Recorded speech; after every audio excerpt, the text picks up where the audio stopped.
말도 안 되는 일이 벌어졌습니다. 여기 일본의 집이 무너져 내리는 걸 시작으로 비극이 시작되었다고 하는데요. 한 여자 기자는 여기 사람이 집에 깔려 죽게 생겼다고 소리쳤지만 일본 정부나 병원은 거들떠도 보지 않았다고 합니다. 그러던 중 의문의 한국인들이 나타나 갑자기 그들을 돕기 시작했고 일본 정부도 주지 못한 100억 원 상당의 구호물자를 나누어 주기 시작했다고 합니다. 그 상황을 보게 된 일본인들은 이 충격적인 행동에 화들짝 놀라며 조롱하던 한국에 열광하기 시작하는 놀라운 일이 펼쳐졌다고 합니다. 도대체 한국인들은 일본에서 무슨 짓을 한 걸까요? 바로 사연 들어보겠습니다. 안녕하세요. 저는 사카이 치하루라고 합니다. 도쿄대를 우수한 성적으로 졸업했죠. NHK 사회부 기자로 일한 지 어느덧 5년이 되어가고 있어요. 저는 사실 한국을 정말 싫어했습니다. 대학 시절 한국 유학생이 제게 숨쉬듯 모욕적인 말들을 퍼부었거든요. 일본 사람들은 왜 이렇게 수동적이에요? 의견을 확실하게 말할 줄도 몰라. 한국이 일본보다 IT 기술은 훨씬 앞서 있죠. 일본은 너무 구시대적이에요. 그 유학생은 매번 회의 때마다 일본을 깎아내리는 말을 했어요. 그때부터 저는 한국인들과 깊이 엮이지 않겠다고 다짐했어요. 하지만 갑자기 일본 페어에 온 그 한국인을 만난 뒤로 모든 게 뒤바뀌었습니다. 그날은 2024년 1월 1일, 새해 첫날이었어요. 저는 약혼자인 하야토와 식사를 하며 곧 있을 결혼식 이야기를 하고 있었죠. 그러다 불길한 경고음이 휴대폰에서 울렸습니다. 재난 경고 문자였어요. 노토반도를 강진이 덮쳤다는 문자였습니다. 진도 7.6. 일본 기상청은 쓰나미 경보를 발령했고 TV에서는 계속해서 긴급 속보가 이어졌습니다. 하야토와 저는 즉시 현장으로 향했죠. 피해 지역으로 가는 도로는 이미 무너지기 시작했어요. 나는 와지마시로 갈게. 그쪽이 피해가 가장 클 것 같아. 조심해요. 여진이 계속되고 있으니까. 그게 하야토와 나눈 마지막 대화였습니다. 저는 스이즈시로 향했어요. 도착했을 때 이미 도시는 엉망이 되어 있었죠. 건물들은 무너져 있었고 사람들은 겁에 질려 있었어요. 몇 시간이 지났는데도 제대로 된 구조 활동은 시작되지 않았습니다. 구조대는 언제 오나요? 아직 위에서 지시가 내려오기를 기다리고 있습니다. 사람들이 무너진 건물 속에 갇혀 있다고요? 죄송합니다만 규칙이라니요. 사람이 죽어가고 있는데 윗선의 허락을 기다리느라 움직이지 못하는 일본이 처음으로 미웠습니다. 그때 하야토에게서 전화가 왔어요. 치하루, 나 지금 좀 큰일 났어. 무슨 일이에요? 건물에 갇혔어. 취재하다가 여진으로 1층 출구가 막혔어. 심장이 멎는 것 같았어요. 하야토의 숨소리가 거칠었죠. 구조대에 연락했어요? 30분 전에 했어. 하지만 아직도 안 오네. 본부에서 아직 결정이 안 났대. 뭐라고요? 그게 말이 돼요? 그렇게 전화를 받자마자 저는 즉시 와지마시로 향했습니다. 하지만 도로는 곳곳이 무너져 있었고 차들이 꼼짝도 못하고 있었어요. 경찰은 일반인들의 진입을 막았죠. 저는 기자 신분증을 보여주며 애원했지만 소용없었어요. 1시간이 지나고 2시간이 지나고 구조대는 오지 않았습니다. 119에 전화해도 순서대로 처리하고 있습니다. 라는 딱딱한 답변만 돌아왔어요. 하야토, 조금만 더 버텨요. 제발, 괜찮아. 이제 숨쉬기가 좀 힘들어졌어. 건물이 계속 무너지는 것 같아. 그렇게 저는 미칠 것 같았어요. 우리나라가 이렇게나 꽉 막혀 있다니. 누군가 빨리 결정을 내려야 하는데 모두들 책임지기 싫어서 눈치만 보고 있었죠. 구조대는 윗사람 허락만 기다렸고 시청은 서류 작업하느라 바빴어요. 치하루, 우리나라가 이러면 안 되는데. 하야토의 목소리는 점점 약해졌어요. 그는 마지막까지도 기자였습니다. 세상의 잘못된 점을 지적하는 것을 잊지 않았죠. 이렇게 큰 지진인데 왜 우리는 준비가 안 되어 있었지? 왜 이렇게 늦장 부리는 거야? 그게 하야토의 마지막 말이었습니다. 통화가 끊기고 더 이상 연락이 되지 않았어요. 구조대가 도착했을 때는 이미 새벽이었습니다. 6시간이나 걸린 거예요. 단 한 사람을 구하는데 6시간이나. 하야토는 건물 잔해 속에서 발견됐어요. 마지막까지 그의 손에는 녹음기가 쥐어져 있었죠. 취재 수첩에는 마지막으로 이런 글이 적혀 있었다고 해요. 지진 대응이 너무 늦다. 현장에서 지휘할 사람이 없다. 아무도 결정을 내리지 않는다. 결국 저는 장례식장에서 참을 수 없는 분노가 치밀었어요. 하야토는 죽지 않아도 됐습니다. 우리나라가 이렇게 꽉 막혀 있지만 않았더라면, 누군가 빨리 결정하고 행동했더라면 그의 죽음은 우리 사회의 큰 문제점을 똑똑히 보여줬어요. 아무도 책임지려 하지 않고 눈앞에서 사람이 죽어가는데도 규칙과 서류를 먼저 챙기는 이런 곳에서 더는 일하고 싶지 않았습니다. 그렇게 하야토의 장례식이 끝나고 이틀 뒤 저는 다시 현장으로 나왔어요. 기자니까 그래야만 했죠. 하야토도 그랬을 테니까요. 하지만 마음 한구석이 무너져 있었어요. 취재를 하면서도 자꾸 그날이 떠올랐습니다. 그런데 그날 제 눈앞에서 놀라운 일이 벌어졌어요. 저기 봐요. 한국 구호단체래요. 벌써 3번째 비행기래. 의료진이랑 장비를 잔뜩 가져왔대요. 그때 사람들 사이에서 웅성거림이 들렸어요. 처음엔 귀를 의심했죠. 한국이라니. 그것도 우리보다 먼저? 하지만 사실이었어요. 파란 조끼를 입은 한국 구조대원들이 체계적으로 움직이고 있었어요. 우리 구조대가 아직도 본부의 지시만 기다리고 있을 때 그들은 이미 현장을 장악하고 있었죠. 여기 중상자가 있습니다. 산소호흡기 준비하세요. CT 검사 필요합니다. 이동식 병원으로. 그 순간 한국말과 일본말이 뒤섞여 들렸어요. 그들은 일본어가 서툴렀지만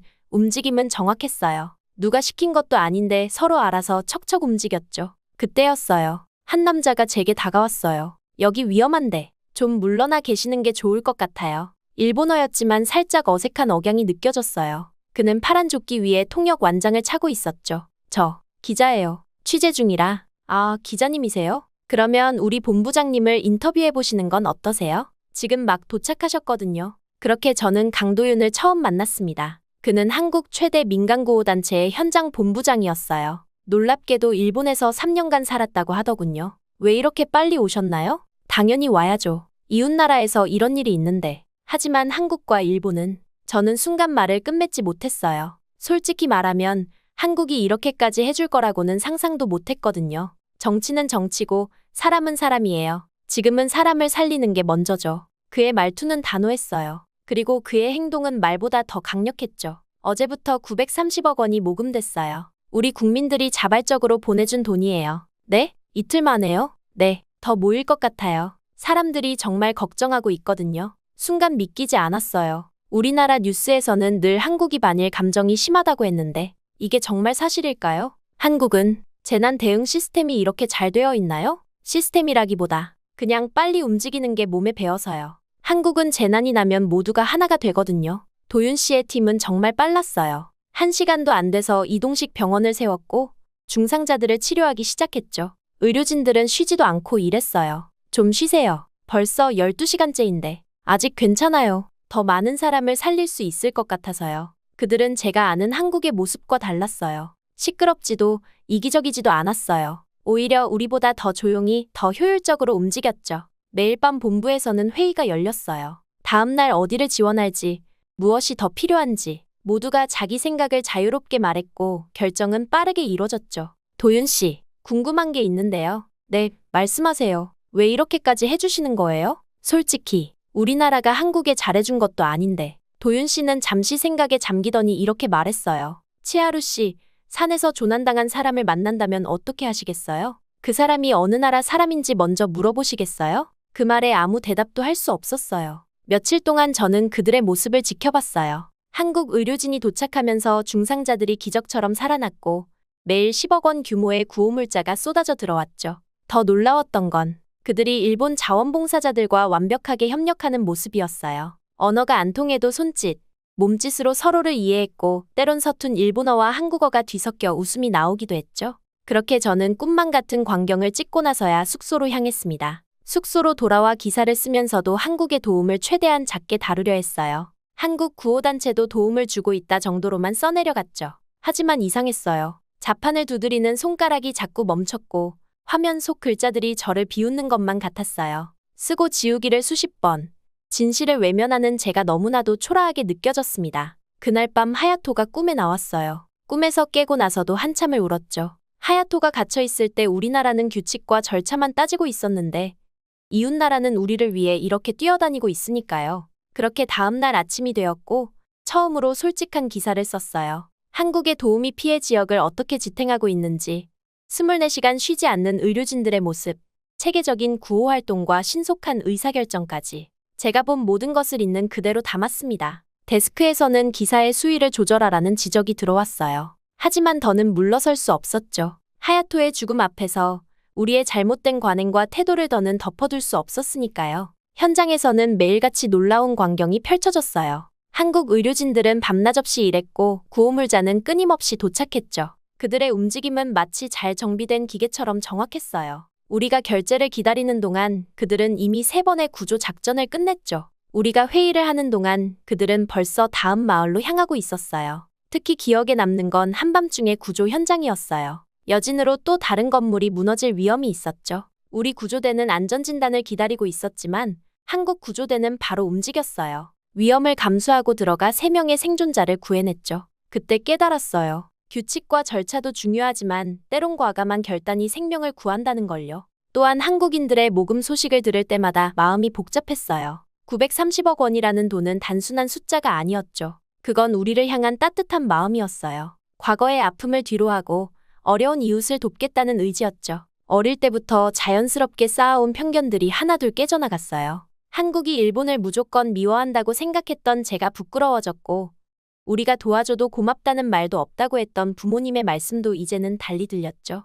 그동안 제가 얼마나 한쪽으로 치우친 시선으로 세상을 보고 있었는지 깨달았어요. 제가 쓴 기사는 방송국 내부에서 큰 논란이 됐어요. 편집회의에서 기사가 방송사의 논조와 맞지 않는다며 전면 수정하라는 지시가 내려왔죠. 그 순간 속에서 뜨거운 것이 올라왔어요. 하야토가 그토록 싫어하던 모습이었으니까요. 진실을 외면하고 불편한 현실을 덮어버리려는 우리 언론의 모습이요. 회의실에서 나오면서 마음이 무거웠어요. 이대로는 안 되겠다는 생각이 들었죠. 며칠 동안 고민하다가 특별 기획안을 제출했어요. 한국의 재난 대응 시스템을 직접 취재하겠다는 내용이었죠. 우리가 놓치고 있는 것, 우리가 배워야 할 것들을 현장에서 찾아보고 싶었어요. 처음엔 당연히 거절당할 거라 생각했어요. 하지만 의외로 기획안은 통과됐죠. 아마도 지진 이후 시청자들 사이에서도 한국의 빠른 대응에 대한 관심이 커졌기 때문이었을 거예요. 밤하늘을 보며 생각했어요. 하야토가 그토록 바라던 것처럼 이제는 진실을 제대로 마주하고 있다고요. 매일 밤 늦게까지 일하는 한국 의료진들, 가방 가득 구호물품을 나르는 자원봉사자들. 그들을 보면서 제 생각이 잘못됐다는 걸 조금씩 인정하게 됐어요. 이제 저는 더 깊이 알고 싶어졌어요. 그들의 빠른 행동력과 결단력이 어디서 오는지, 위기 앞에서 하나가 되는 그 힘이 무엇인지, 그리고 어쩌면 그곳에서 우리나라가 변할 수 있는 답을 찾을 수 있을지도 모르겠다는 생각이 들었어요. 그렇게 저는 한국행 비행기 티켓을 끊었고 한국으로 향했습니다. 그날은 비가 쏟아지던 밤이었어요. 취재차 한국에 온 지 3일째. 서울의 한 골목에서 저는 소매치기를 당했죠. 인적이 드문 골목이었는데 갑자기 뒤에서 누군가가 제 가방을 확 낚아채 갔어요. 그 순간 무서웠지만 더 무서운 건 여기가 한국이라는 거였어요. 일본에서도 소매치기를 당한 적이 있었거든요. 그때는 경찰이 오는 데만 40분이 걸렸고 결국 범인을 잡지도 못했어요. 게다가 주변 사람들은 모른 척 지나갔죠. 여기선 더 심할 거라고 생각했어요. 하지만 제 생각이 완전히 틀렸다는 걸 깨닫는 데는 3분도 걸리지 않았어요. 저기 도둑이야. 제 외침을 듣자마자 주변에 있던 시민들이 즉시 뛰어나갔어요. 누구의 지시도 없었는데 마치 약속이라도 한 것처럼 자연스럽게 말이에요. 한 고등학생으로 보이는 남학생은 자전거를 타고 도둑의 뒤를 쫓았고 근처 가게 주인은 재빨리 경찰에 신고했어요. 신고 후 2분도 안 돼서 경찰차 사이렌 소리가 들렸어요. 그리고 곧이어 순찰 중이던 오토바이 경찰도 현장에 도착했죠. 시민들과 경찰의 협력으로 도둑은 금세 붙잡혔어요. 그런데 더 놀라운 건 그 후였어요. 주변 상인들이 저를 걱정하며 따뜻한 차를 건네주었고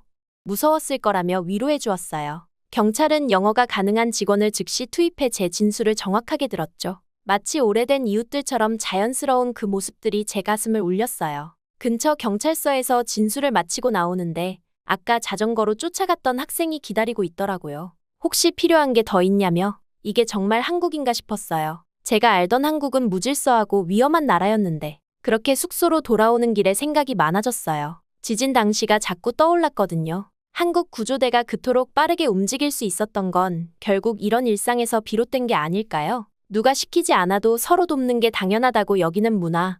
신속한 대응이 몸에 밴 시스템. 그날 밤 창밖의 서울거리를 바라보며 생각했어요. 제가 본 건 단순한 치안 시스템의 차이가 아니었어요. 그건 삶을 대하는 자세의 차이였죠. 사람이 먼저고 규칙이나 절차보다 행동이 앞서는 곳. 하야토가 살아있었다면 이런 곳이었을까? 그렇게 저는 도쿄로 돌아오는 비행기 안에서 멍하니 창밖을 바라봤어요. 하늘 위에서 바라본 도쿄는 여전히 반듯하고 깨끗했지만 왠지 낯설게 느껴졌죠. 어렵게 써내려간 기사를 데스크에 올린 건 출근 첫날 아침이었어요. 한국에서 제가 겪은 일들, 그들의 신속한 대처와 따뜻한 시민의식까지 모든 걸 담았죠. 그런데 부장님의 반응이 이상했어요. 치하루 씨, 이 기사 좀 문제가 있어요. 네? 우리나라 시스템을 너무 비판적으로 다룬 것 같아서. 그 순간 가슴 한편이 답답해졌어요. 진실을 외면하는 건 저희가 아니었나요?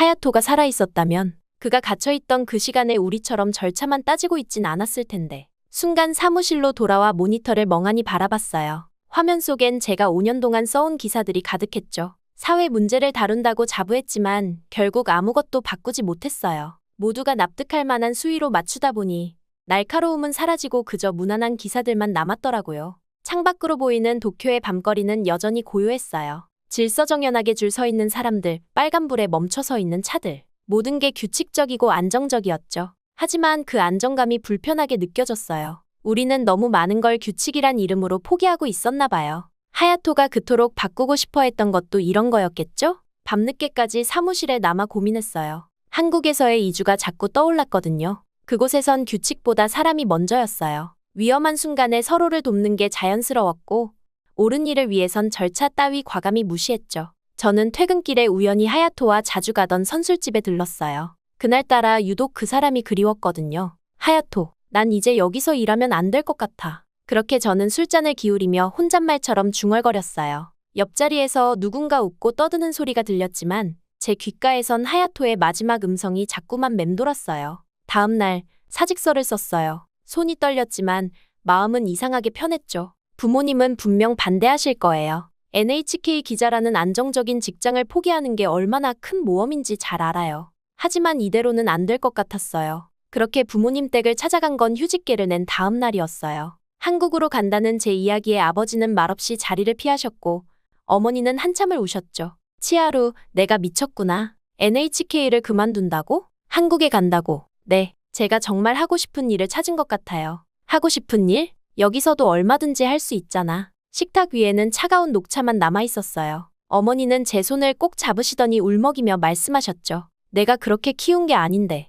우리가 뭘 잘못했니? 순간 가슴이 아팠어요. 하지만 전 이미 결심한 뒤였어요. 하야토의 죽음 이후로 더는 도망치고 싶지 않았거든요. 그가 끝내 못 이룬 꿈, 진정한 저널리스트로서의 삶. 이제는 제가 그 꿈을 이어가고 싶었어요. 어머니, 전 잘못된 걸 보고도 모른 척하는 기자가 되기 싫어요. 우리나라가 변해야 한다는 걸 알면서도 침묵하는 기자로 살고 싶지 않아요. 그제야 어머니의 표정이 조금 누그러졌어요. 아마도 제 눈빛에서 결심을 읽으셨나 봐요. 언제 가니? 다음 달이요. 그때까진 한국어를 더 공부하려고요. 돌아올 거예요. 꼭 성공해서 우리나라도 변할 수 있다는 걸 보여드릴게요. 그렇게 저는 퇴근 후엔 매일 한국어 학원에 다녔어요. 처음엔 낯설기만 했던 한글이 조금씩 눈에 들어오기 시작했죠. 한국 드라마를 보면서 발음을 따라하고 한국 뉴스를 들으며 귀를 훈련시켰어요. 매일 밤 컴퓨터 앞에 앉아 한국 방송국 채용 공고를 검색했어요. 영어로 된 국제부 리포터 모집 공고를 발견했을 땐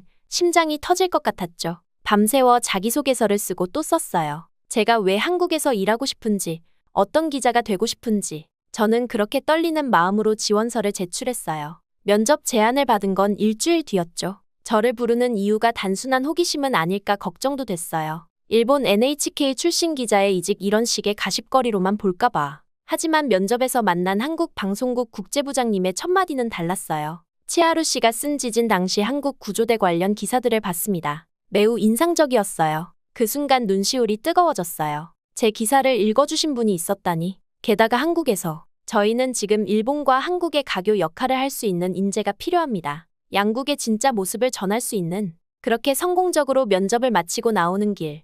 하늘이 유난히 높아 보였어요. 이제 시작이겠죠? 어쩌면 실패할지도 모릅니다. 하지만 이번엔 제가 진심으로 원하는 길이라는 생각이 들었죠. 하늘을 보니 문득 지금까지 제게 있었던 일들이 주마등처럼 스쳐 지나갔습니다. 어릴 때부터 한국을 싫어했던 제가 이제는 한국에서 새로운 삶을 시작하려 한다니. 이런 변화가 제게 올 거라고는 꿈에도 생각하지 못했습니다. 하지만 인생이란 게 참 이상해요. 우리가 미워하고 거부하던 것 속에 답이 있을 수도 있다는 걸 이제야 알았어요. 처음 지진이 일어났을 때 저는 일본의 시스템이 얼마나 느리고 무기력한지 뼈저리게 느꼈어요. 규칙과 절차라는 이름으로 우리는 얼마나 많은 것들을 놓쳐왔을까요? 하야토는 그 시스템의 희생양이었어요. 하지만 한국은 달랐어요. 그들은 행동이 먼저였고 사람이 우선이었죠. 소매치기 사건에서 보여준 시민들의 자발적인 협력, 경찰의 신속한 대응. 모든 게 생명을 먼저 생각하는 마음에서 비롯된 거였어요. 우리가 질서라고 믿었던 것은 어쩌면 두려움이었을지도 모르겠어요.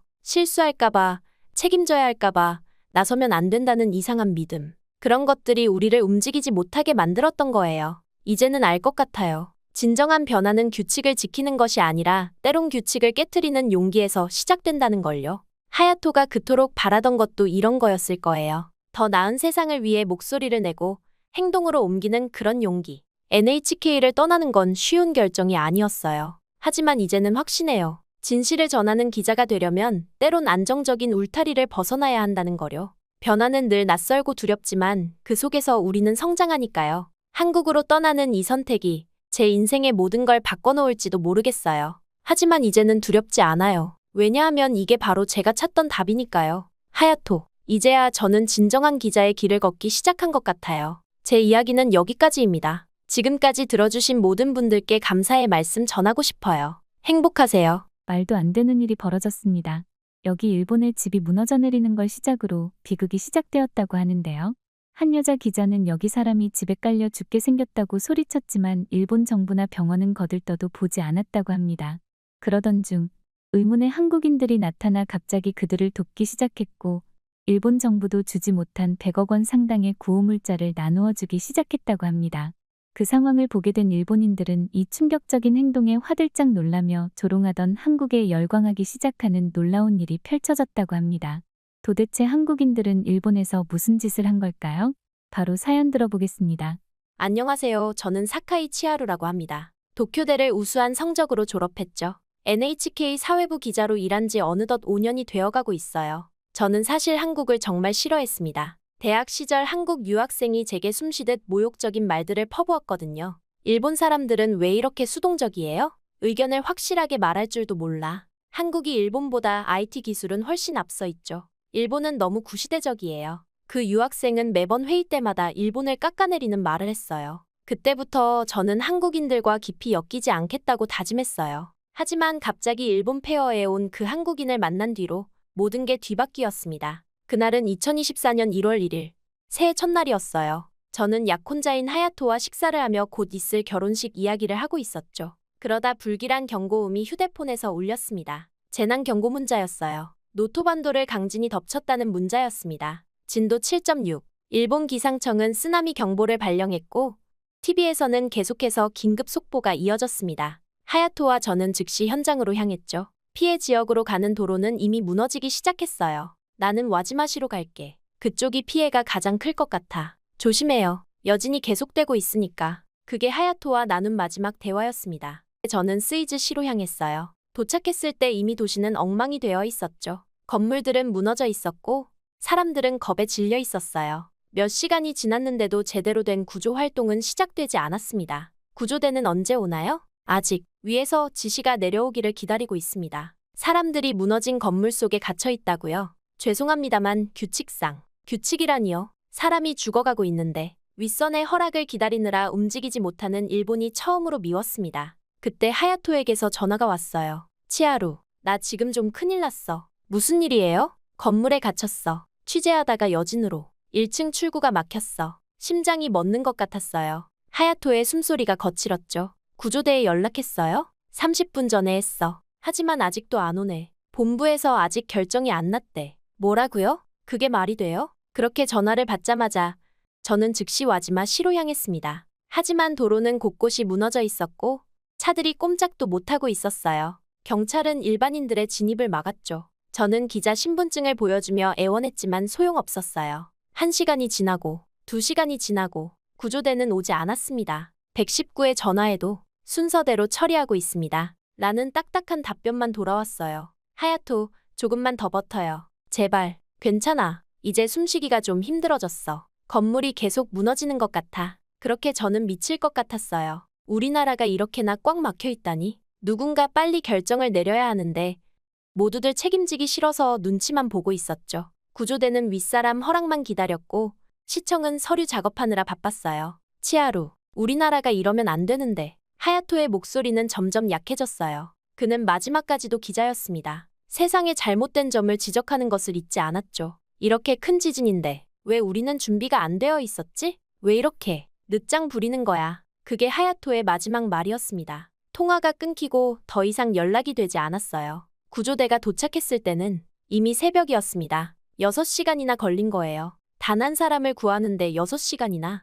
하야토는 건물 잔해 속에서 발견됐어요. 마지막까지 그의 손에는 녹음기가 쥐어져 있었죠. 잠깐 시청하시기 전에 정말 괜찮은 광고 영상 보여드리도록 하겠습니다.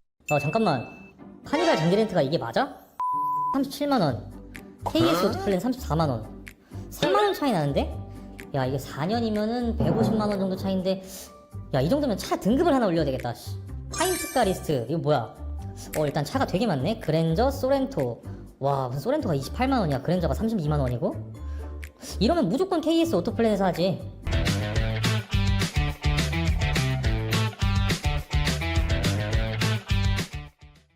취재 수첩에는 마지막으로 이런 글이 적혀 있었다고 해요. 지진 대응이 너무 늦다. 현장에서 지휘할 사람이 없다. 아무도 결정을 내리지 않는다. 결국 저는 장례식장에서 참을 수 없는 분노가 치밀었어요. 하야토는 죽지 않아도 됐습니다. 우리나라가 이렇게 꽉 막혀 있지만 않았더라면, 누군가 빨리 결정하고 행동했더라면 그의 죽음은 우리 사회의 큰 문제점을 똑똑히 보여줬어요. 아무도 책임지려 하지 않고 눈앞에서 사람이 죽어가는데도 규칙과 서류를 먼저 챙기는 이런 곳에서 더는 일하고 싶지 않았습니다. 그렇게 하야토의 장례식이 끝나고 이틀 뒤 저는 다시 현장으로 나왔어요. 기자니까 그래야만 했죠. 하야토도 그랬을 테니까요. 하지만 마음 한구석이 무너져 있었어요. 취재를 하면서도 자꾸 그날이 떠올랐습니다. 그런데 그날 제 눈앞에서 놀라운 일이 벌어졌어요. 저기 봐요. 한국 구호단체래요. 벌써 세 번째 비행기래. 의료진이랑 장비를 잔뜩 가져왔대요. 그때 사람들 사이에서 웅성거림이 들렸어요. 처음엔 귀를 의심했죠. 한국이라니? 그것도 우리보다 먼저? 하지만 사실이었어요. 파란 조끼를 입은 한국 구조대원들이 체계적으로 움직이고 있었어요. 우리 구조대가 아직도 본부의 지시만 기다리고 있을 때 그들은 이미 현장을 장악하고 있었죠. 여기 중상자가 있습니다. 산소호흡기 준비하세요. CT 검사 필요합니다. 이동식 병원으로. 그 순간 한국말과 일본말이 뒤섞여 들렸어요. 그들은 일본어가 서툴렀지만 움직임은 정확했어요. 누가 시킨 것도 아닌데 서로 알아서 척척 움직였죠. 그때였어요. 한 남자가 제게 다가왔어요. 여기 위험한데 좀 물러나 계시는 게 좋을 것 같아요. 일본어였지만 살짝 어색한 억양이 느껴졌어요. 그는 파란 조끼 위에 통역 완장을 차고 있었죠. 저 기자예요. 취재 중이라. 아, 기자님이세요? 그러면 우리 본부장님을 인터뷰해 보시는 건 어떠세요? 지금 막 도착하셨거든요. 그렇게 저는 강도윤을 처음 만났습니다. 그는 한국 최대 민간구호단체의 현장 본부장이었어요. 놀랍게도 일본에서 3년간 살았다고 하더군요. 왜 이렇게 빨리 오셨나요? 당연히 와야죠. 이웃나라에서 이런 일이 있는데. 하지만 한국과 일본은 저는 순간 말을 끝맺지 못했어요. 솔직히 말하면 한국이 이렇게까지 해줄 거라고는 상상도 못했거든요. 정치는 정치고 사람은 사람이에요. 지금은 사람을 살리는 게 먼저죠. 그의 말투는 단호했어요. 그리고 그의 행동은 말보다 더 강력했죠. 어제부터 930억 원이 모금됐어요. 우리 국민들이 자발적으로 보내준 돈이에요. 네? 이틀 만에요? 네, 더 모일 것 같아요. 사람들이 정말 걱정하고 있거든요. 순간 믿기지 않았어요. 우리나라 뉴스에서는 늘 한국이 반일 감정이 심하다고 했는데 이게 정말 사실일까요? 한국은 재난 대응 시스템이 이렇게 잘 되어 있나요? 시스템이라기보다 그냥 빨리 움직이는 게 몸에 배어서요. 한국은 재난이 나면 모두가 하나가 되거든요. 도윤 씨의 팀은 정말 빨랐어요. 1시간도 안 돼서 이동식 병원을 세웠고 중상자들을 치료하기 시작했죠. 의료진들은 쉬지도 않고 일했어요. 좀 쉬세요. 벌써 12시간째인데 아직 괜찮아요. 더 많은 사람을 살릴 수 있을 것 같아서요. 그들은 제가 아는 한국의 모습과 달랐어요. 시끄럽지도 이기적이지도 않았어요. 오히려 우리보다 더 조용히, 더 효율적으로 움직였죠. 매일 밤 본부에서는 회의가 열렸어요. 다음 날 어디를 지원할지, 무엇이 더 필요한지 모두가 자기 생각을 자유롭게 말했고 결정은 빠르게 이뤄졌죠. 도윤 씨, 궁금한 게 있는데요. 네, 말씀하세요. 왜 이렇게까지 해주시는 거예요? 솔직히 우리나라가 한국에 잘해준 것도 아닌데. 도윤 씨는 잠시 생각에 잠기더니 이렇게 말했어요. 치하루 씨, 산에서 조난당한 사람을 만난다면 어떻게 하시겠어요? 그 사람이 어느 나라 사람인지 먼저 물어보시겠어요? 그 말에 아무 대답도 할 수 없었어요. 며칠 동안 저는 그들의 모습을 지켜봤어요. 한국 의료진이 도착하면서 중상자들이 기적처럼 살아났고 매일 10억 원 규모의 구호물자가 쏟아져 들어왔죠. 더 놀라웠던 건 그들이 일본 자원봉사자들과 완벽하게 협력하는 모습이었어요. 언어가 안 통해도 손짓, 몸짓으로 서로를 이해했고 때론 서툰 일본어와 한국어가 뒤섞여 웃음이 나오기도 했죠. 그렇게 저는 꿈만 같은 광경을 찍고 나서야 숙소로 향했습니다. 숙소로 돌아와 기사를 쓰면서도 한국의 도움을 최대한 작게 다루려 했어요. 한국 구호단체도 도움을 주고 있다 정도로만 써내려갔죠. 하지만 이상했어요. 자판을 두드리는 손가락이 자꾸 멈췄고 화면 속 글자들이 저를 비웃는 것만 같았어요. 쓰고 지우기를 수십 번. 진실을 외면하는 제가 너무나도 초라하게 느껴졌습니다. 그날 밤 하야토가 꿈에 나왔어요. 꿈에서 깨고 나서도 한참을 울었죠. 하야토가 갇혀있을 때 우리나라는 규칙과 절차만 따지고 있었는데 이웃나라는 우리를 위해 이렇게 뛰어다니고 있으니까요. 그렇게 다음날 아침이 되었고 처음으로 솔직한 기사를 썼어요. 한국의 도우미 피해 지역을 어떻게 지탱하고 있는지, 24시간 쉬지 않는 의료진들의 모습, 체계적인 구호 활동과 신속한 의사결정까지 제가 본 모든 것을 있는 그대로 담았습니다. 데스크에서는 기사의 수위를 조절하라는 지적이 들어왔어요. 하지만 더는 물러설 수 없었죠. 하야토의 죽음 앞에서 우리의 잘못된 관행과 태도를 더는 덮어둘 수 없었으니까요. 현장에서는 매일같이 놀라운 광경이 펼쳐졌어요. 한국 의료진들은 밤낮없이 일했고 구호물자는 끊임없이 도착했죠. 그들의 움직임은 마치 잘 정비된 기계처럼 정확했어요. 우리가 결제를 기다리는 동안 그들은 이미 3번의 구조 작전을 끝냈죠. 우리가 회의를 하는 동안 그들은 벌써 다음 마을로 향하고 있었어요. 특히 기억에 남는 건 한밤중의 구조 현장이었어요. 여진으로 또 다른 건물이 무너질 위험이 있었죠. 우리 구조대는 안전진단을 기다리고 있었지만 한국 구조대는 바로 움직였어요. 위험을 감수하고 들어가 3명의 생존자를 구해냈죠. 그때 깨달았어요. 규칙과 절차도 중요하지만 때론 과감한 결단이 생명을 구한다는 걸요. 또한 한국인들의 모금 소식을 들을 때마다 마음이 복잡했어요. 930억 원이라는 돈은 단순한 숫자가 아니었죠. 그건 우리를 향한 따뜻한 마음이었어요. 과거의 아픔을 뒤로하고 어려운 이웃을 돕겠다는 의지였죠. 어릴 때부터 자연스럽게 쌓아온 편견들이 하나둘 깨져나갔어요. 한국이 일본을 무조건 미워한다고 생각했던 제가 부끄러워졌고 우리가 도와줘도 고맙다는 말도 없다고 했던 부모님의 말씀도 이제는 달리 들렸죠. 그동안 제가 얼마나 한쪽으로 치우친 시선으로 세상을 보고 있었는지 깨달았어요. 제가 쓴 기사는 방송국 내부에서 큰 논란이 됐어요. 편집회의에서 기사가 방송사의 논조와 맞지 않는다며 전면 수정하라는 지시가 내려왔죠. 그 순간 속에서 뜨거운 것이 올라왔어요. 하야토가 그토록 싫어하던 모습이었으니까요. 진실을 외면하고 불편한 현실을 덮어버리려는 우리 언론의 모습이요. 회의실에서 나오면서 마음이 무거웠어요. 이대로는 안 되겠다는 생각이 들었죠. 며칠 동안 고민하다가 특별 기획안을 제출했어요. 한국의 재난 대응 시스템을 직접 취재하겠다는 내용이었죠. 우리가 놓치고 있는 것, 우리가 배워야 할 것들을 현장에서 찾아보고 싶었어요. 처음엔 당연히 거절당할 거라 생각했어요. 하지만 의외로 기획안은 통과됐죠. 아마도 지진 이후 시청자들 사이에서도 한국의 빠른 대응에 대한 관심이 커졌기 때문이었을 거예요. 밤하늘을 보며 생각했어요. 하야토가 그토록 바라던 것처럼 이제는 진실을 제대로 마주하고 있다고요. 매일 밤 늦게까지 일하는 한국 의료진들, 가방 가득 구호물품을 나르는 자원봉사자들. 그들을 보면서 제 생각이 잘못됐다는 걸 조금씩 인정하게 됐어요. 이제 저는 더 깊이 알고 싶어졌어요. 그들의 빠른 행동력과 결단력이 어디서 오는지, 위기 앞에서 하나가 되는 그 힘이 무엇인지, 그리고 어쩌면 그곳에서 우리나라가 변할 수 있는 답을 찾을 수 있을지도 모르겠다는 생각이 들었어요. 그렇게 저는 한국행 비행기 티켓을 끊었고 한국으로 향했습니다. 그날은 비가 쏟아지던 밤이었어요. 취재차 한국에 온 지 3일째.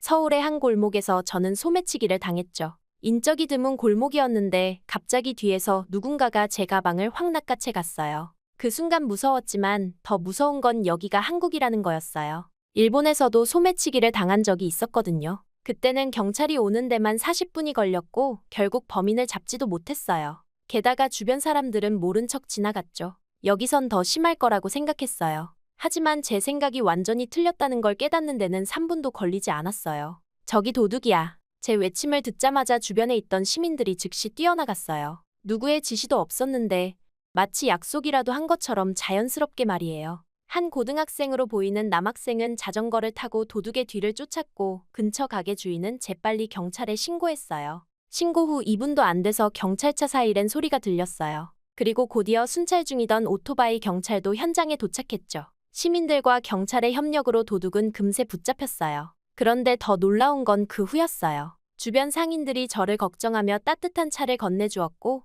무서웠을 거라며 위로해 주었어요. 경찰은 영어가 가능한 직원을 즉시 투입해 제 진술을 정확하게 들었죠. 마치 오래된 이웃들처럼 자연스러운 그 모습들이 제 가슴을 울렸어요. 근처 경찰서에서 진술을 마치고 나오는데 아까 자전거로 쫓아갔던 학생이 기다리고 있더라고요. 혹시 필요한 게 더 있냐며 이게 정말 한국인가 싶었어요. 제가 알던 한국은 무질서하고 위험한 나라였는데 그렇게 숙소로 돌아오는 길에 생각이 많아졌어요. 지진 당시가 자꾸 떠올랐거든요. 한국 구조대가 그토록 빠르게 움직일 수 있었던 건 결국 이런 일상에서 비롯된 게 아닐까요? 누가 시키지 않아도 서로 돕는 게 당연하다고 여기는 문화. 신속한 대응이 몸에 밴 시스템. 그날 밤 창밖의 서울거리를 바라보며 생각했어요. 제가 본 건 단순한 치안 시스템의 차이가 아니었어요. 그건 삶을 대하는 자세의 차이였죠. 사람이 먼저고 규칙이나 절차보다 행동이 앞서는 곳. 하야토가 살아있었다면 이런 곳이었을까? 그렇게 저는 도쿄로 돌아오는 비행기 안에서 멍하니 창밖을 바라봤어요. 하늘 위에서 바라본 도쿄는 여전히 반듯하고 깨끗했지만 왠지 낯설게 느껴졌죠. 어렵게 써내려간 기사를 데스크에 올린 건 출근 첫날 아침이었어요. 한국에서 제가 겪은 일들, 그들의 신속한 대처와 따뜻한 시민의식까지 모든 걸 담았죠. 그런데 부장님의 반응이 이상했어요. 치하루 씨, 이 기사 좀 문제가 있어요. 네? 우리나라 시스템을 너무 비판적으로 다룬 것 같아서 그 순간 가슴 한편이 답답해졌어요. 진실을 외면하는 건 저희가 아니었나요? 하야토가 살아있었다면 그가 갇혀있던 그 시간에 우리처럼 절차만 따지고 있진 않았을 텐데. 순간 사무실로 돌아와 모니터를 멍하니 바라봤어요.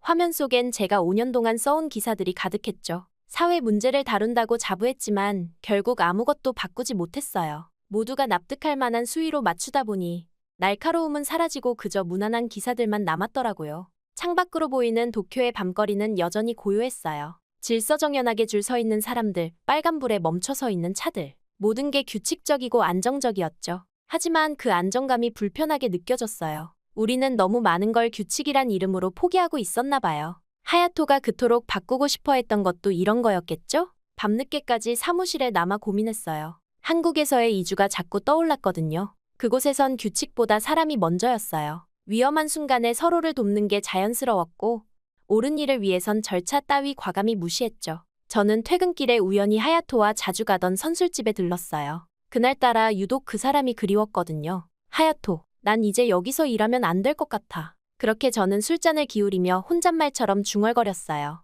옆자리에서 누군가 웃고 떠드는 소리가 들렸지만 제 귓가에선 하야토의 마지막 음성이 자꾸만 맴돌았어요. 다음 날 사직서를 썼어요. 손이 떨렸지만 마음은 이상하게 편했죠. 부모님은 분명 반대하실 거예요. NHK 기자라는 안정적인 직장을 포기하는 게 얼마나 큰 모험인지 잘 알아요. 하지만 이대로는 안 될 것 같았어요. 그렇게 부모님 댁을 찾아간 건 휴직계를 낸 다음 날이었어요. 한국으로 간다는 제 이야기에 아버지는 말없이 자리를 피하셨고 어머니는 한참을 우셨죠. 치하루, 내가 미쳤구나. NHK를 그만둔다고? 한국에 간다고. 네, 제가 정말 하고 싶은 일을 찾은 것 같아요. 하고 싶은 일? 여기서도 얼마든지 할 수 있잖아. 식탁 위에는 차가운 녹차만 남아있었어요. 어머니는 제 손을 꼭 잡으시더니 울먹이며 말씀하셨죠. 내가 그렇게 키운 게 아닌데 우리가 뭘 잘못했니? 순간 가슴이 아팠어요. 하지만 전 이미 결심한 뒤였어요. 하야토의 죽음 이후로 더는 도망치고 싶지 않았거든요. 그가 끝내 못 이룬 꿈, 진정한 저널리스트로서의 삶. 이제는 제가 그 꿈을 이어가고 싶었어요. 어머니, 전 잘못된 걸 보고도 모른 척하는 기자가 되기 싫어요. 우리나라가 변해야 한다는 걸 알면서도 침묵하는 기자로 살고 싶지 않아요. 그제야 어머니의 표정이 조금 누그러졌어요. 아마도 제 눈빛에서 결심을 읽으셨나 봐요. 언제 가니? 다음 달이요. 그때까진 한국어를 더 공부하려고요. 돌아올 거예요. 꼭 성공해서 우리나라도 변할 수 있다는 걸 보여드릴게요. 그렇게 저는 퇴근 후엔 매일 한국어 학원에 다녔어요. 처음엔 낯설기만 했던 한글이 조금씩 눈에 들어오기 시작했죠. 한국 드라마를 보면서 발음을 따라하고 한국 뉴스를 들으며 귀를 훈련시켰어요. 매일 밤 컴퓨터 앞에 앉아 한국 방송국 채용 공고를 검색했어요. 영어로 된 국제부 리포터 모집 공고를 발견했을 땐 심장이 터질 것 같았죠. 밤새워 자기소개서를 쓰고 또 썼어요. 제가 왜 한국에서 일하고 싶은지, 어떤 기자가 되고 싶은지. 저는 그렇게 떨리는 마음으로 지원서를 제출했어요. 면접 제안을 받은 건 일주일 뒤였죠. 저를 부르는 이유가 단순한 호기심은 아닐까 걱정도 됐어요. 일본 NHK 출신 기자의 이직 이런 식의 가십거리로만 볼까봐. 하지만 면접에서 만난 한국 방송국 국제부장님의 첫마디는 달랐어요. 치하루 씨가 쓴 지진 당시 한국 구조대 관련 기사들을 봤습니다. 매우 인상적이었어요. 그 순간 눈시울이 뜨거워졌어요. 제 기사를 읽어주신 분이 있었다니. 게다가 한국에서 저희는 지금 일본과 한국의 가교 역할을 할 수 있는 인재가 필요합니다. 양국의 진짜 모습을 전할 수 있는. 그렇게 성공적으로 면접을 마치고 나오는 길.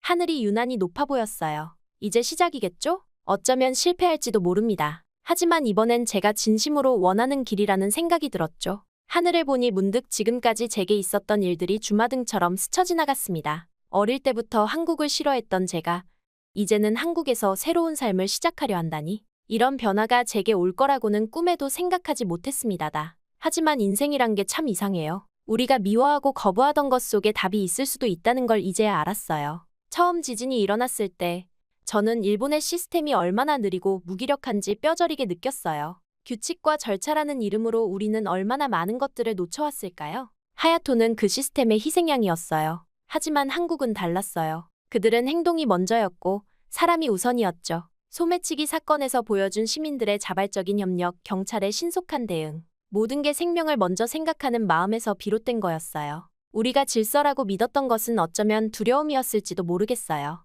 실수할까봐, 책임져야 할까봐, 나서면 안 된다는 이상한 믿음. 그런 것들이 우리를 움직이지 못하게 만들었던 거예요. 이제는 알 것 같아요. 진정한 변화는 규칙을 지키는 것이 아니라 때론 규칙을 깨트리는 용기에서 시작된다는 걸요. 하야토가 그토록 바라던 것도 이런 거였을 거예요. 더 나은 세상을 위해 목소리를 내고 행동으로 옮기는 그런 용기. NHK를 떠나는 건 쉬운 결정이 아니었어요. 하지만 이제는 확신해요. 진실을 전하는 기자가 되려면 때론 안정적인 울타리를 벗어나야 한다는 거요. 변화는 늘 낯설고 두렵지만 그 속에서 우리는 성장하니까요. 한국으로 떠나는 이 선택이 제 인생의 모든 걸 바꿔놓을지도 모르겠어요. 하지만 이제는 두렵지 않아요. 왜냐하면 이게 바로 제가 찾던 답이니까요. 하야토, 이제야 저는 진정한 기자의 길을 걷기 시작한 것 같아요. 제 이야기는 여기까지입니다. 지금까지 들어주신 모든 분들께 감사의 말씀 전하고 싶어요. 행복하세요. 여기 세계를 경악하게 만든 중국 AI 딥시크의 민낯을 어떤 한국 연구원이 까발렸다고 합니다. 그럴 리가 없다며 중국 편을 들던 미국 CNN 기자는 그 한국인을 만나 충격적인 소식을 듣고 말았다고 하는데요. 그녀는 중국이 정말 갈 때까지 갔다면서 딥시크는 AI가 아니라 바이러스라며 절규했다고 합니다. 도대체 그 기자는 무슨 진실을 알게 되었길래 이렇게 얼굴이 새하얘진 채로 절규하는 걸까요?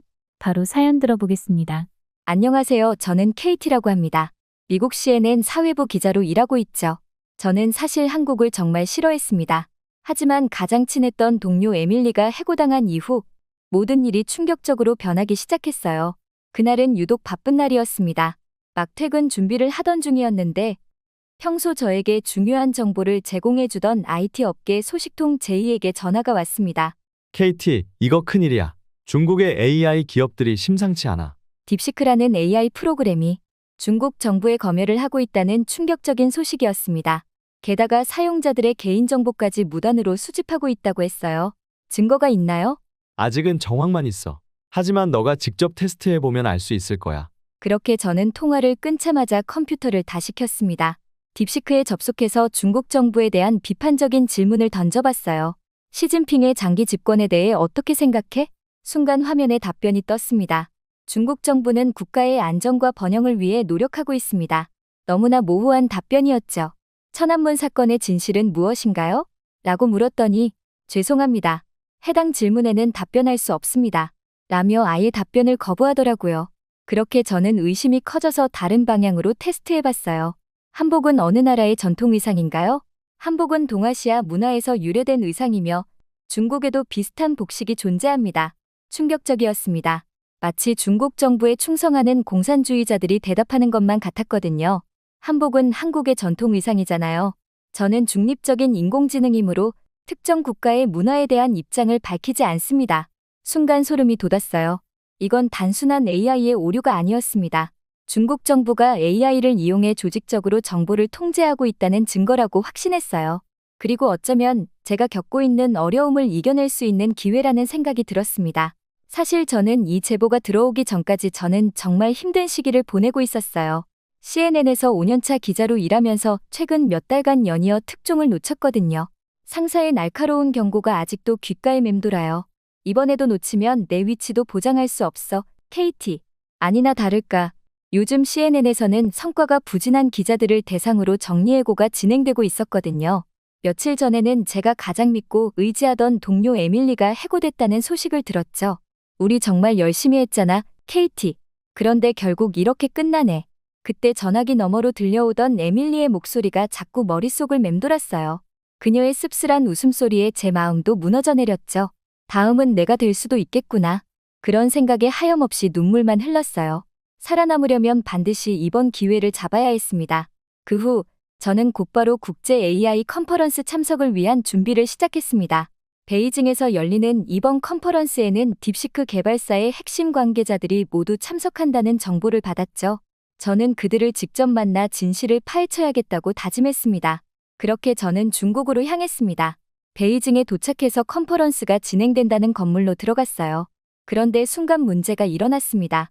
안내데스크에서 받은 출입증의 프레스 CNN 문구를 본 보안요원의 표정이 순식간에 차가워졌어요.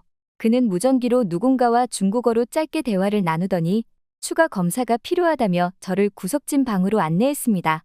가방 검사입니다. 모든 전자기기를 꺼내주세요. 그렇게 30분이 넘도록 기다려야 했습니다. 제 노트북과 촬영 장비는 정밀 검사라는 명목으로 압수되다시피 했어요. 심지어 제 개인 휴대폰까지 확인하려 들었죠. 그들은 마치 범죄자를 다루듯 저를 대했습니다. 너무 억울했죠. 그렇게 저는 결국 오전 10시로 예정된 딥시크 임원진과의 인터뷰에 늦을 수밖에 없었어요. 회의실에 도착했을 때는 이미 10시 20분. 하지만 그곳은 텅 비어 있었고 탁자 위에는 반쯤 마신 커피잔들만 남아 있었죠. 분명 누군가 있다가 급하게 자리를 피한 것 같았어요. 급하게 안내데스크로 돌아가 확인해보니 모든 인터뷰가 취소됐다는 겁니다. 그때 복도 끝에서 딥시크의 장 부사장과 임원진들이 보였어요. 그들은 저를 보자마자 비웃듯 서로 눈짓을 주고받았습니다. 그제야 저를 농락했다는 걸 알게 되었죠. 그렇게 시간이 흘러 11시 무렵이 되었을 즈음이었습니다. 갑자기 컨퍼런스장이 술렁이기 시작했어요. 사람들이 한 방향으로 몰려가는 게 보였죠. 메인 발표장으로 달려가 보니 딥시크의 핵심 기술 발표가 이미 시작된 후였습니다. 입구에서 보안요원이 가로막았어요. 프레스패스가 없으면 들어갈 수 없습니다. 여기 있잖아요. 제 출입증에 분명히 프레스라고 적혀 있는데요. 이건 일반 출입증입니다. 특별 프레스패스가 필요해요. 그 순간 발표장 유리창 너머로 장 부사장이 무대에 선 모습이 보였어요. 정말 속에서 열불이 나는 것 같더군요. 그는 제가 확인하려 했던 바로 그 AI 윤리 정책에 대해 발표하고 있었습니다. 스마트폰으로라도 찍으려는데 경호원들이 제 앞을 완전히 가로막았죠. 더 충격적인 일은 점심시간에 일어났어요. 기자들을 위한 오찬에 참석했는데 제 자리에는 식사가 준비되어 있지 않았습니다. 주변 기자들은 모두 풀코스 중식을 대접받는데 저만 빈 접시였죠. 종업원을 불렀지만 그들은 모른 척했어요. 그렇게 텅 빈 컨퍼런스홀에 홀로 서 있을 때 복도에서 마주친 임원진들이 스마트폰을 꺼내들었어요. 처음엔 통화하는 줄 알았는데 그들은 제 당황한 표정을 촬영하며 깔깔대고 있었습니다. 봐, CNN 기자가 이렇게 멍청하대. 하하, 이거 웨이보에 올리면 대박 날 것 같은데? 우리 기술도 이해 못할 것 같으면서 취재하겠다고 달려들더니 중국인 관계자들은 마치 이 상황을 즐기듯 저를 조롱했고 일부는 제 주위를 돌며 더 자세히 촬영하기까지 했습니다. 한 임원은 일부러 제 앞에서 폰을 들이밀며 미국국 기자의 무능한 모습이라고 중국어로 중계까지 했죠. 그렇게 시간이 흘러 호텔로 돌아와 보니 제 노트북이 정밀 검사 완료 라는 쪽지와 함께 배달되어 있었어요. 겉보기엔 멀쩡해 보였지만 백신 검사를 돌려보니 충격적인 사실을 발견했습니다. 누군가 제가 없는 동안 시스템에 접근해 스파이웨어를 심어놓은 거예요. 정말 온몸에 소름이 돋더군요. 그 순간 메시지 하나가 도착했습니다. 발신인은 한국의 AI 개발자였어요. 중요한 정보가 있습니다. 내일 아침 호텔 로비에서 만나실 수 있을까요? 처음엔 무시하려고 했습니다. 오늘 있었던 일을 생각하면 동양인들을 상종하고 싶지가 않았거든요. 자꾸 메시지 내용이 신경 쓰였어요. 그래서 결국 다음 날 만나자고 답을 했죠. 그렇게 날이 밝았고 아침 7시 약속 장소인 호텔 지하 커피숍에서 그 사람을 만났습니다. 한국인 연구원이었죠. KT 리처드 씨죠? 저는 박지훈입니다. 리튼의 수석 연구원이에요. 혹시 저 자리로 옮기는 게 어떨까요? 그가 가리킨 곳은 방금 전 한 무리의 중국인들이 떠난 자리였어요. 수상한 전자기기가 설치되어 있을지 모른다는 암시였죠. 마주 앉은 한국 개발자는 어제의 중국 임원진들과는 전혀 다른 분위기였어요.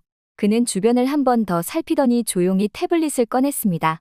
어제 일은 정말 유감입니다. 사실 당신이 겪은 일은 우연이 아니에요. 이것 좀 보시겠습니까? 그렇게 보게 된 자료는 충격적이었습니다. 딥시크가 저를 요주의 인물로 지정하고 조직적으로 방해하기로 한 회의록이 있었어요. 제 노트북에 심은 스파이웨어의 존재도 확인됐죠. 심지어 제 가족들의 개인정보까지 불법으로 수집한 정황이 담겨 있었습니다. 지훈 씨, 잠시 실례할게요. 그렇게 우리의 대화를 듣고 있던 옆 테이블에 여성이 다가왔어요. 김서연, 에이닷의 수석 연구원이었죠. 그녀는 더 놀라운 자료들을 가지고 있었습니다. 딥시크의 AI가 정부 지침에 따라 역사적 사실을 왜곡하고 있다는 증거였어요. 특히 천안문 사태나 위구르 문제 같은 민감한 사안들에 대해서는 답변을 거부하거나 중국 정부의 입장만을 반복하도록 설계되어 있었죠. 이건 우리가 어제 밤 새워가며 분석한 자료예요. 실시간으로 비교 테스트도 해보시겠습니까? 그렇게 서연이 보여준 화면에서는 세 개의 AI가 나란히 대화를 하고 있었어요. 딥시크는 한국의 역사 문화에 대한 질문에 중국과 연관지어 모호한 답변을 내놓았지만 리튼과 에이닷은 객관적 사실에 근거한 명확한 답변을 제시했습니다. 곧이어 우리는 컨퍼런스장으로 향했어요. 한쪽에 마련된 테스트존에서 글로벌 기업들이 한국 AI의 성능을 검증하고 있었거든요. 구글의 수석 엔지니어가 던진 복잡한 알고리즘 문제를 리튼이 단 몇 초 만에 해결하자 놀라움의 탄성이 터져나왔고 에이닷이 보여준 자연어 처리 능력은 현장의 전문가들을 집중하게 만들었습니다.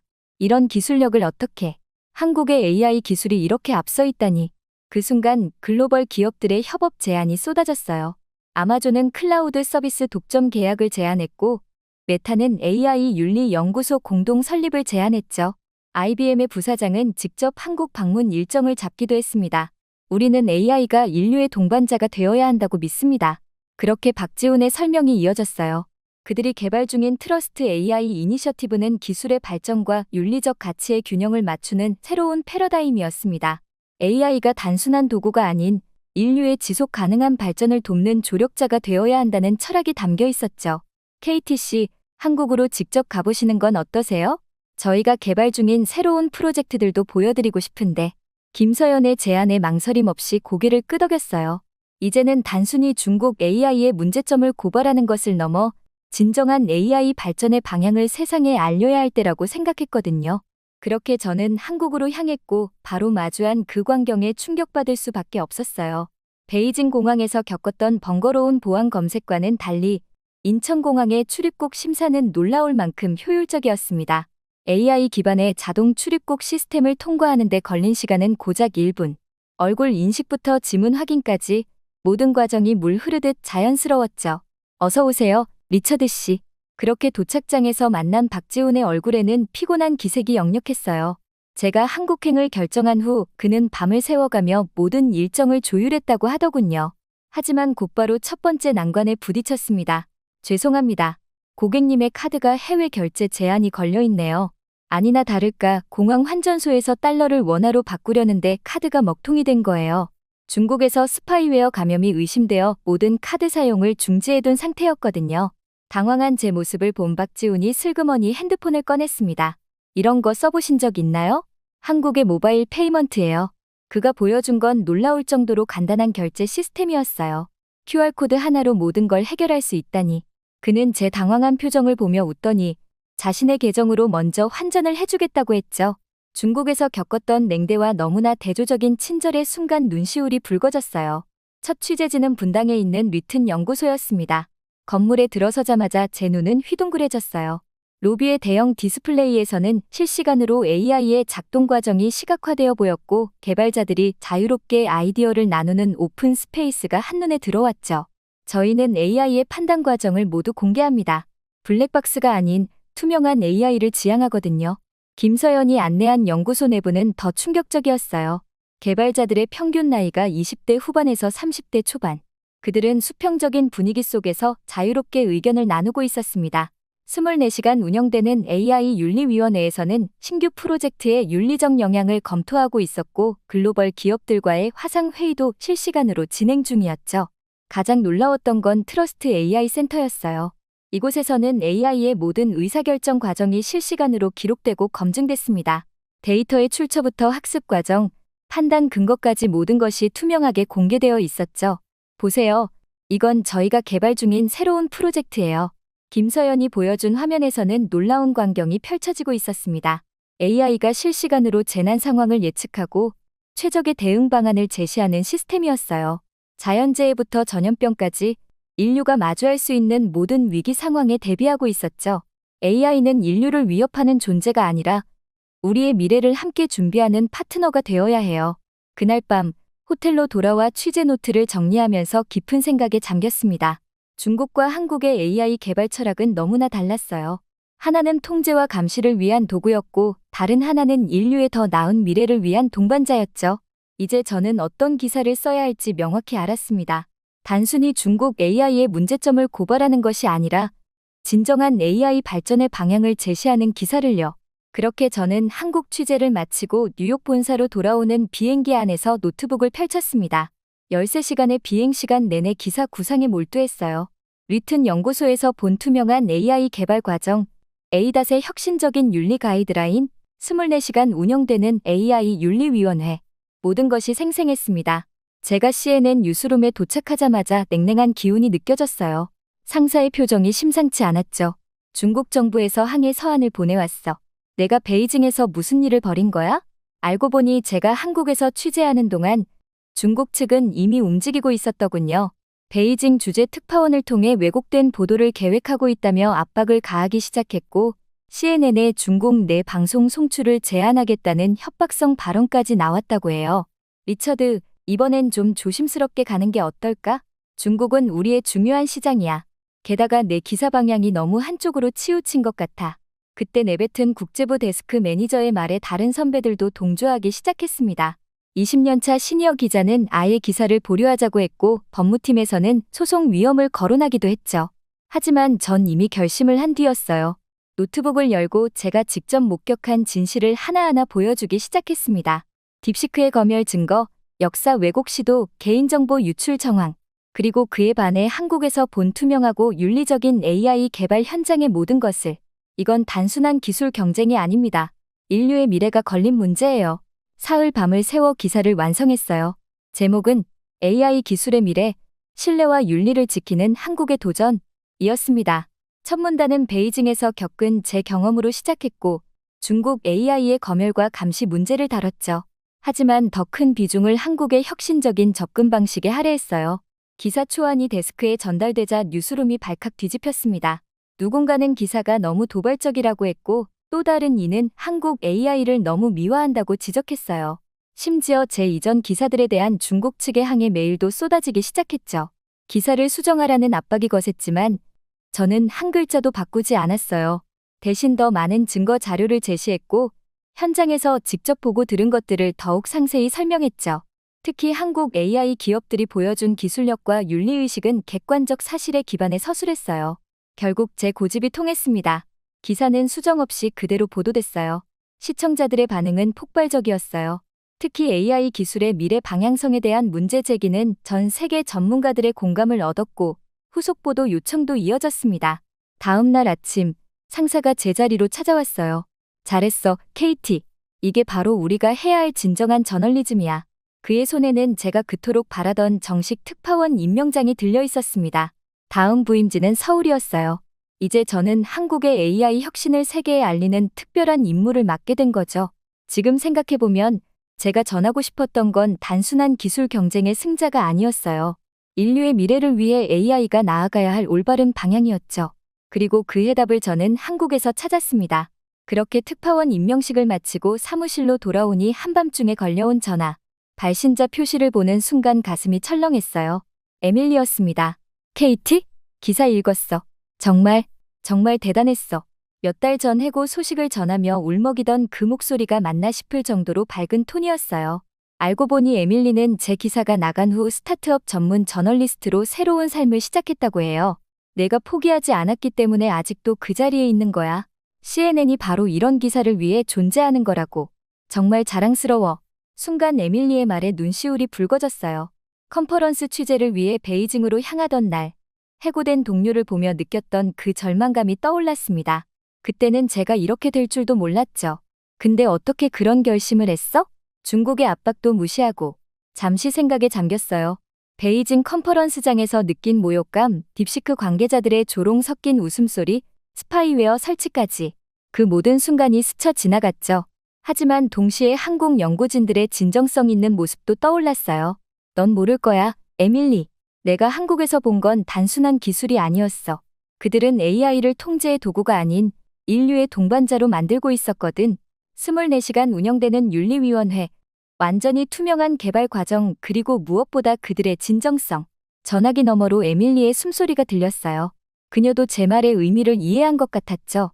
기사에서 내가 쓴 것처럼 AI의 미래는 결국 우리가 어떤 가치를 선택하느냐에 달린 거네. 맞아. 난 그걸 한국에서 봤어. 기술의 발전이 꼭 인간성의 상실을 의미하지 않는다는 걸. 대화를 마치고 창밖을 바라봤어요. 뉴욕의 밤거리가 반짝이고 있었죠. 며칠 후면 서울로 떠나야 했어요. 새로운 도전이 기다리고 있었지만 이상하게도 전혀 두렵지 않았습니다. 제 책상 위에는 아까 받은 특파원 임명장이 놓여 있었어요. 옆에는 한국 취재 때 찍은 사진들도 있었죠. 리튼 연구소의 투명한 유리벽, 에이닥 개발진들의 열정적인 모습, 그리고 제게 도움을 준 박지훈과 김서연의 따뜻한 미소까지. 고마워, 한국. 나도 모르게 속삭여진 이 말에는 그동안의 모든 것이 담겨 있었어요. 좌절의 끝에서 만난 희망, 냉소적인 현실 속에서 발견한 진정성, 그리고 무엇보다 저널리스트로서의 제 신념을 지킬 수 있게 해준 용기까지. 저는 노트북을 켜고 새로운 기사를 위한 기획안을 작성하기 시작했어요. 이제 저는 서울에서 새로운 이야기를 시작하려 합니다. 한국의 AI가 세계에 가져올 변화, 그들이 꿈꾸는 미래, 그리고 그 안에 담긴 따뜻한 인간미까지. 제가 전해야 할 이야기가 아직 너무나 많이 남아 있었거든요. 문득 지금까지 있었던 모든 일들이 생각나더군요. 처음 이 취재를 시작했을 때 저는 단지 제 자리를 지키기 위해 절박한 마음이었습니다. 에밀리처럼 해고되지 않으려면 어떻게든 특종을 잡아야 했죠. 중국의 AI 기업을 파헤치는 것, 그것만이 제 목표였어요. 하지만 모든 것은 제가 생각했던 것과는 다르게 흘러갔습니다. 베이징에서 겪은 모욕적인 경험, 한국 연구진들과의 만남, 그리고 끝내 진실을 전하기로 한 결단까지. 이 모든 과정이 제게 깊은 깨달음을 주었어요. 진정한 혁신은 기술 그 자체가 아닌 그것을 다루는 사람들의 마음가짐에서 온다는 것을 알게 됐습니다. 중국의 딥시크와 한국의 AI 기업들이 보여준 건 단순한 기술력의 차이가 아니었어요. 그들이 가진 철학과 가치관의 차이였죠. 통제와 감시를 위한 AI와 인류의 더 나은 미래를 위한 AI는 그 출발점부터 달랐습니다. 저널리스트로서의 사명도 다시 한번 되새기게 됐어요. 특종이나 실적을 좇는 것이 아니라 진실을 전하는 것. 압박과 회유 속에서도 제가 보고 느낀 진실을 그대로 전하는 것, 그것이 진정한 저널리즘이라는 걸 가슴 깊이 새겼습니다. 무엇보다 신뢰의 가치를 배웠어요. 베이징에서의 냉대와 한국에서의 배려는 극명한 대조를 이뤘죠. 박지훈과 김서연이 보여준 진정성, 투명한 연구 과정, 인류를 위한 진심 어린 고민들, 이 모든 것의 바탕에는 신뢰가 있었습니다. 이제는 제가 가야 할 길이 선명하게 보여요. 서울 특파원이라는 새로운 도전 앞에서 두려움 대신 설렘이 가득한 것도 그 때문이죠.